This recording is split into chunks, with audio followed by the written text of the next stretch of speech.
Hey, welcome to this video. In this video, my goal is to break down dental insurance to be as simple as possible. I had a very hard time understanding the complexities of dental insurance and how it works. So hopefully this video really breaks it down for you and helps you understand it. It's going to give you the lenses for both the patient side and the dentist and provider side. So whether you're a patient looking for the best options for yourself or you're a dentist trying to understand which model would be best for you, this video will give you the pros and cons of all the different models. And also this is made with California in mind. If you're in a different state, the nuances will be a bit different, but for the most part, the breakdown here will still apply. And I'll try to let you know when things would be different for your state. All right, so with insurance, well, before we talk about insurance, there is fee-for-service practices and then practices that are covered with insurance. So fee-for-service basically just means that your office is out of network with any insurance. You're not part of an insurance group. So if a patient comes to a fee-for-service office and they would just basically pay that office whatever they want, they would pay out of their pocket. If it is through their insurance network, sometimes insurances will have a amount that patients can use for out-of-network practices. So let's say I'm a patient, I'm in this insurance group, typically PPO, and I want to go to this dentist because I like them, but they're not in my PPO network. Then my insurance might give me a small allowance for me to go to that fee-for-service practice, and I would just pay that fee-for-service practice. So here, you're getting paid the price you set, and it's up to the patient to figure out how they're going to pay that, whether that's just by paying it out of their pockets or by going through their own insurance, right? If you're in an insurance network, now there's two types of insurance models. The first model is where the provider, the practice, the dentist gets paid per job, which is also called fee-for-service, which can be confusing. But when I say fee-for-service, it'll just talk about out-of-network people who aren't in an insurance network. So just be cautious of that. It's called fee-for-service because you get paid per job, but that's really paid per job is really what it means. So pay per job, the practice gets paid every time they do a treatment. So every time they do a filling or a dental implant, the insurance company is paying per job. And then there's capitation, which means that the practice gets paid per person. So regardless of what the individual does in the office, the practice will get paid. So you can think of this almost as like a gym membership, where you might pay monthly to be subscribed to a gym, but even if you never go to that gym, you're still paying monthly. And as the practice, even if the people don't come to receive treatment, then you're still getting paid. Like the gym where the members don't come, they're still getting paid. So here, we can see that the incentive for the dentist, for the practice, is to prescribe more treatments. That when they do a job, when they do a treatment, they will get paid. And here, the incentive is to not provide treatments, because if they're getting paid regardless of whether or not the people come, and doing a treatment doesn't necessarily increase, because they're not paid per job, doing a treatment doesn't increase the amount of money they make, but it increases their costs because now they have to provide that treatment. The incentive here is to not provide treatments. So keep that in mind as a patient or as a provider. Here, you're going to want to be doing more treatments. Here, you're going to be wanting to do less treatments. If you're a patient, the dentist's incentive will be to do more treatments, and here the incentive will be to do less treatments. Okay, so, one thing I forgot to mention was that in the pay-per-job model, it's typically going to be the PPO insurances, and it's going to be the government ones. So in California, that is Medi-Cal. That's the government program. Within that program, there is also Denti-Cal. So Medi-Cal is just the umbrella, and Denti-Cal is just the dental aspect of Medi-Cal.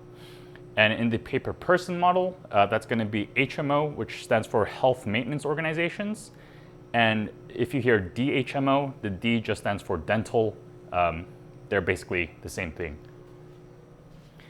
All right, so a couple of terms. Maybe let's go over this first. So non-covered services law is depending on your state. So I think 44 states have a non-covered services law. What that means is that the insurance companies cannot dictate what services, so there's covered services and non-covered services. So covered services are what insurances say that, hey, we will cover this for the patients who pay us a premium, who are part of our insurance, we'll cover it. And non-covered are things that are usually elective, things that are like cosmetic dentistry. Now, when it comes to the insurance, sometimes the insurance might want to also control the non-covered treatments. So the covered stuff is what goes into, the covered stuff is what they're willing to pay or help you pay for as a patient. But the non-covered stuff, the insurance will kind of be out of the picture. But they might want to influence what the practice can charge for these non-covered stuff because it's a marketing thing. If this insurance network can say that, hey, all of our in-network offices, even for the non-covered stuff, they're cheaper, then that's a way for them to draw in patients and get them to pay the insurance companies. But 44 states have a non-covered services law, meaning that insurances cannot affect, they can't influence the pricing for non-covered services. All right, so if you're in a state where non-covered service laws are in effect, as a provider, you can charge whatever you want for non-covered services. But if you're in a state where you don't have this, then insurance companies might influence what you can charge for non-covered services. Okay, so when it comes to covered services, this is where this chart comes into play. And before we get into this chart, let me talk real quick about this and that. So in the insurance ecosystem, there are three players.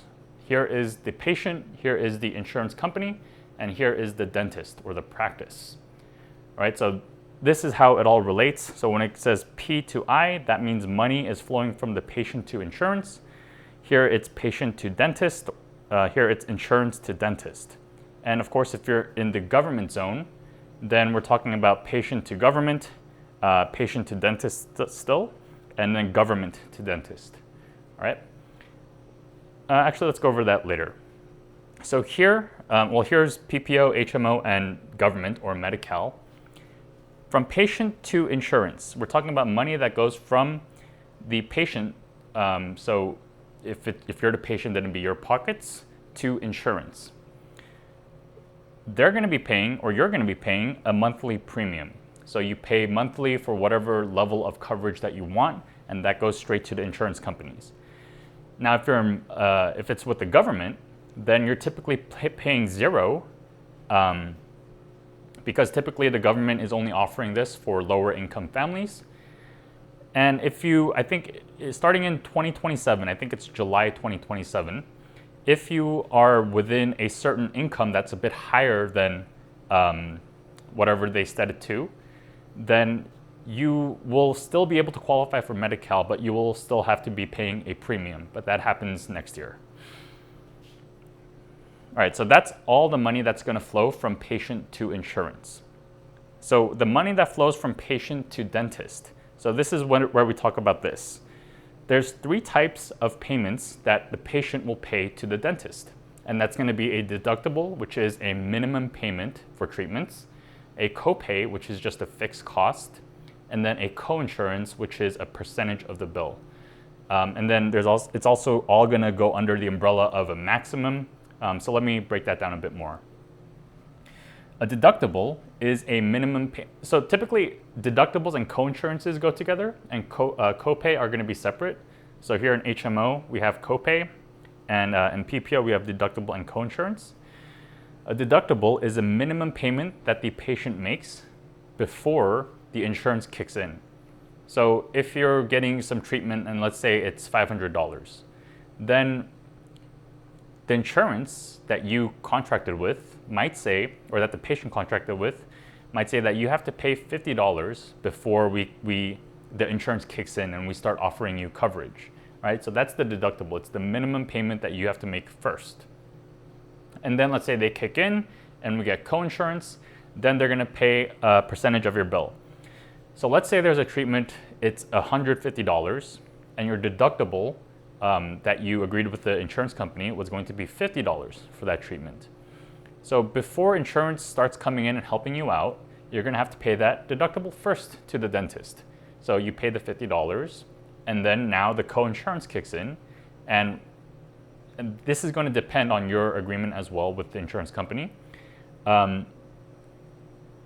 Let's say they cover 80% of your remaining fee. So $100 or $150 total minus $50 deductible, they're going to pay a percentage of the $100 remaining bill. So if they cover 80%, then you're paying essentially $20, and so your total will be $70 for the patient, and the dentist will be receiving $150. $70 of that from the patient, and $80 of that from, $80 of that from the insurance company. So from patient to dentist, how that works is we have the deductible, which is the minimum payment, and the co-insurance, which is a percentage of the bill that the patient is responsible for.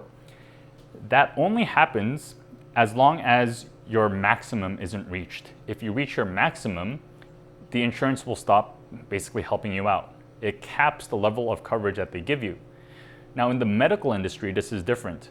The maximum is there so that, and the maximum basically says, if you're a patient and you need some medical care, then in our contract, you will never pay more than, let's say, $30,000. So if you need $500,000 worth of treatment, then the max you will ever go is $30,000. But in dentistry, the maximum protects the insurance company. So if, let's say, you need a $20,000 dental treatment, but the insurance just says that we're only going to provide you $2,000 of care, then you're still going to have to pay the difference. All right, so that's a critical thing you have to understand about dental insurance. It protects, maximums protect the insurance company, they don't protect the patient. Okay, so from the money that flows from patients to dentists, in PPO plans, it's typically going to be the deductible and co-insurance that we just talked about. And if you're out of network here, you also have to pay what's called a balance bill. So practices that are in network, the ones that are in network and in PPO, they're going to have agreed with the insurance company to a certain amount that they will get paid for when it comes to this type of treatment. So they will agree with the insurance company, hey, as a practice, whenever we do dental implants, we're going to charge this much. But they can advertise or they can price their fees at whatever they want. So let's say for an implant, they're going to charge $3,000. But on their pricing, they charge it as $4,000.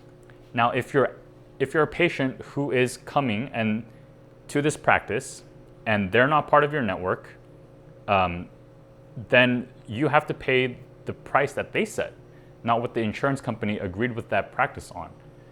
So if you're coming outside of the practice, you would be basically doing this insurance math based on the $4,000 price tag, versus if you were within, if you were within their insurance, then you would be doing it with the $3,000 price tag that they negotiated with the insurance company. The practice negotiated with the insurance company. So the balance bill is basically the difference, that $1,000 difference, right? So if you're going to someone who is out of your network, you're going to also have to pay that practice's price tag, not the amount that they agreed with your negotiated rate for your insurance.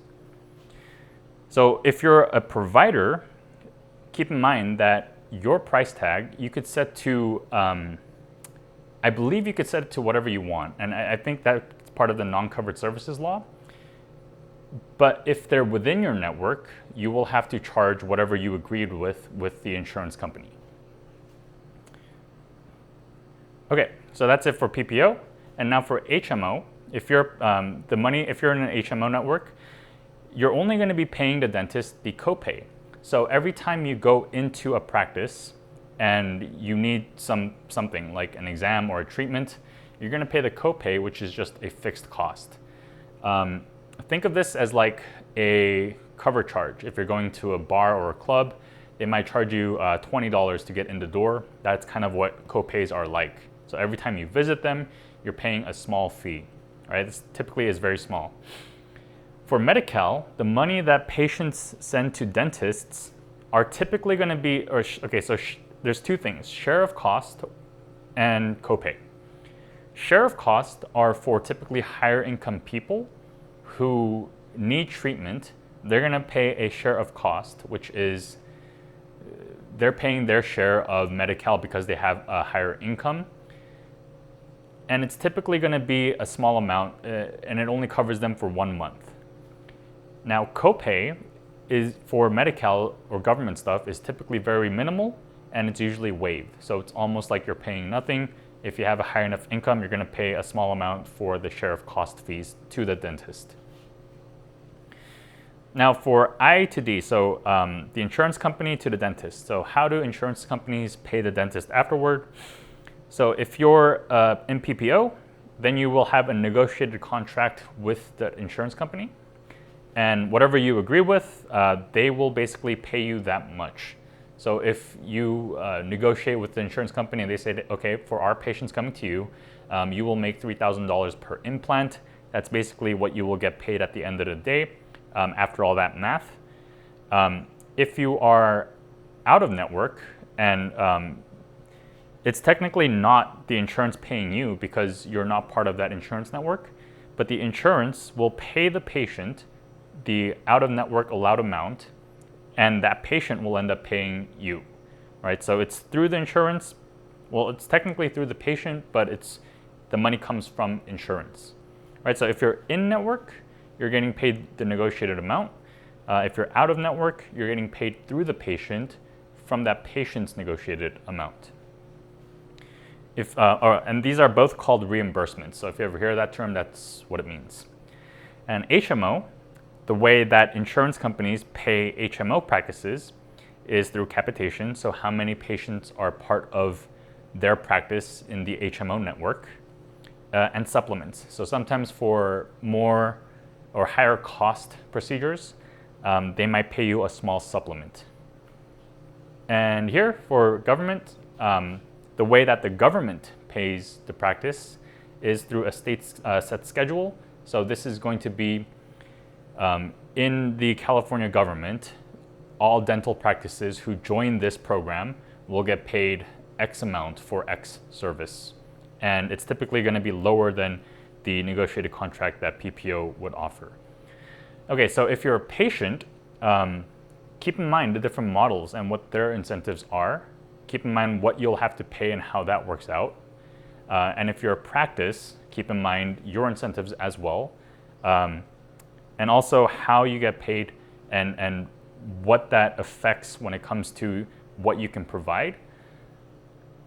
Also, as a marketer, what I would recommend is that you understand what story this tells. So like here, when you're in the pay-per-job model, the story that people might understand it as is this dentist wants to overprescribe. If it's here, this dentist doesn't want to do anything. So keep in mind of which program you join and what that says about your practice and what type of practice you want.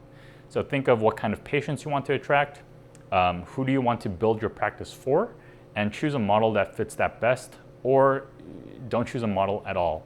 All right, so that's it for today's video. Hope you found it helpful and hope you understand the dental insurance complexities a bit simpler now. If you have any questions, I'm happy to answer them. Just leave them in the comments, and thanks.